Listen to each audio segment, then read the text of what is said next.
إن الحمد لله والصلاة والسلام على من لا نبي بعده. أعوذ بالله من الشيطان الرجيم.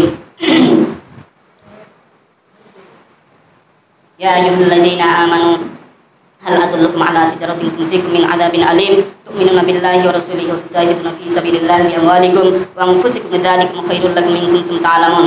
আল্লাহ তাআলা বলছেন, হে ইমানদারগণ, তোমাদেরকে এমন একটা ব্যবসার সন্ধান দেব না যা তোমাদেরকে যন্ত্রণাদায়ক শাস্তি থেকে তোমাদেরকে রক্ষা করবে। তা হচ্ছে, 1 নম্বর তোমরা আল্লাহর উপর ঈমান আনবে, 2 নম্বর তোমরা আল্লাহর পথে সংগ্রাম করবে, জিহাদ করে লড়াই করবে, 3 নম্বর হলো জীবন এবং মাল দিয়ে সংগ্রাম করবে। সম্মানিত মুসলিম کرام, আমরা যে কোনো পরিস্থিতিতে যে কোনো মুহূর্তে আল্লাহর পথে জীবন দিতে প্রস্তুত, এটা আল্লাহ পাক আগে থেকে বলে রেখেছেন সূরা সফের ভিতরে।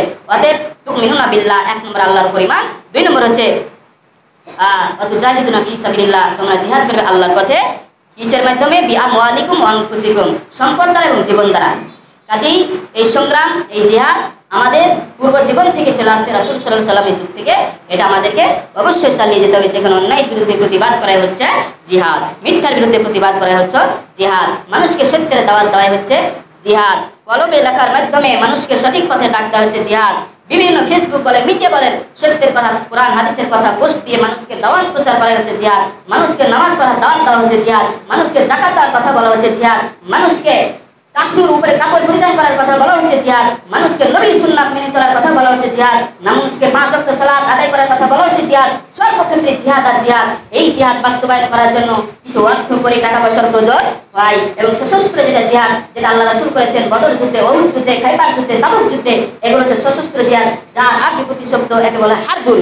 কাজে আমরা এই সমস্ত সর্বক্ষেত্রে মৌখিক জিহাদ, কলমের জিহাদ, সর্বক্ষেত্রে আমরা প্রচেষ্টা থাকবো যে কোনো অন্যায়ের বিরুদ্ধে, যে কোনো ক্ষেত্রে।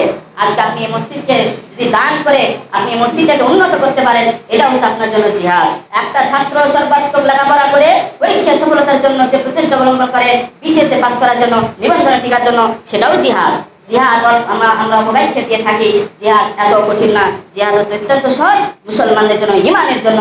এই জিহাদকে টিকিয়ে রাখতে হবে, এটা কিয়ামত পর্যন্ত থাকবে। আল্লাহ রাসূল বলছেন যে হিজরত কিয়ামত পর্যন্ত থাকবে না, কিন্তু জিহাদ থাকবে কিয়ামত পর্যন্ত। এই জিহাদকে, এই সংগ্রামকে আমরা চালিয়ে যাবো ইনশাআল্লাহ।